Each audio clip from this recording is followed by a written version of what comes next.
Welcome back to my channel. जय श्री ज्यूत वाहन ज्यूतिया व्रत 14 सितंबर को, जो कि आज है, ज्यूतिया के निर्जला व्रत माताएं करती हैं, जिसमें ज्यूमूत वाहन की पूजा की जाती और व्रत कथा सुनी जाती। भगवान श्री कृष्ण ने अभिमन्यु की पत्नी उत्तरा के गर्भ में पल रही संतान की रक्षा की थी।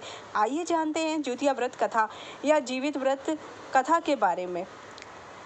रविवार को रवि योग में है आज के दिन। ज्यूतिया को जीवित पुत्रिका व्रत के नाम से भी जाना जाता है। इसमें माताएं सूर्यदेव से पूर्व सर्गी ग्रहण करती है। सूर्यदेव के उदय तो होने पर निर्जला व्रत प्रारंभ करती। यह व्रत सूर्योदय से लेकर अगले दिन सूर्योदय के बाद तक रहता है। ज्यूतिया के दिन गंधर्व राजकुमार जीवित वाहन की पूजा करते हैं, क्योंकि उन्होंने पक्षीराज गरुड़ से नागवंश की रक्षा की थी। जो माताएं ज्यूतिया व्रत करती हैं वे पूजा के समय जीवित व्रत की कथा सुने। चलिए जानते हैं। ज्यूतिया की कथा के अनुसार गंधर्व राजकुमार जीवित वाहन को उनके पिता के वन जाने के बाद राजा बनाया गया। जीवित वाहन में भी अपने पिता के समान ही गुण थे। वे भी परोपकारी और दयालु स्वभाव के थे। उन्होंने लंबे समय तक अपने राज्य पर शासन किया और प्रजा की सेवा की। फिर वे भी अपने पिता की तरह राजपाट छोड़कर वन में चले गए। वन में काफी समय व्यतीत करने के बाद एक दिन जीवित वाहन की मुलाकात एक वृद्ध महिला से हुई, जो नागवंश की थी। वह काफी डरी हुई थी। जीवित वाहन ने उससे पूछा कि वह भयभीत और चिंतित क्यों है। तो उन्होंने बताया कि नागवंश के लोगों ने पक्षी राज गरुड़ से समझौता किया है कि उनके आहार के लिए नागवंश एक सदस्य उनके पास जाएगा। इस वचन के अनुसार आज के दिन उसके बेटे को गरुड़ के पास जाना है। इसे वजह से वह डरी हुई है कि आज उसके बेटे के प्राणों पर संकट है। यह सोच कर वह काफी दुखी है।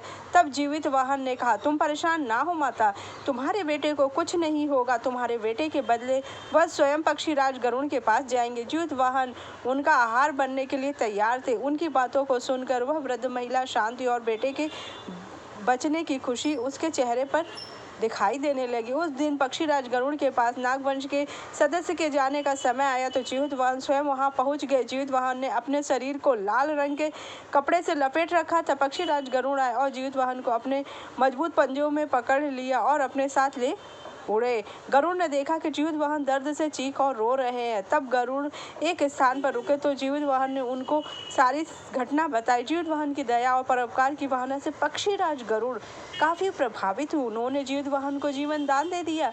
जीवित वाहन के प्राण बच गए। गरुड़ ने जीवित वाहन से कहा कि अब वे नागवंश के किसी भी सदस्य को अपना आहार नहीं बनाएंगे। इस प्रकार से जीवित वाहन ने नागवंश की उस वृद्ध महिला के बेटे के प्राणों की रक्षा की और नागवंश को भी गरुड़ के भय से मुक्त करा दिए। जो माताएं विधि विधान से व्रत रखकर ये कथा सुनती, उनको पुण्य लाभ होता और संतान सुरक्षित रहती। ज्यूतिया व्रत की दूसरी भी कथा है, जो अभिमन्यु की माता उत्तरा के गर्भ में पल रही संतान से जुड़ी है। पौराणिक कथा के अनुसार महाभारत युद्ध में गुरु द्रोणाचार्य के मौत की खबर पाकर उनका पुत्र अश्वत्थामा क्रोध और बदले की आग में जलने लगा। एक रात वह पांडवों के शिविर में घुस जाता है। पिता की मृत्यु का बदला लेने के लिए अश्वत्थामा उस शिविर में गहरी नींद में सो रहे 5 लोगों को मार डालता है।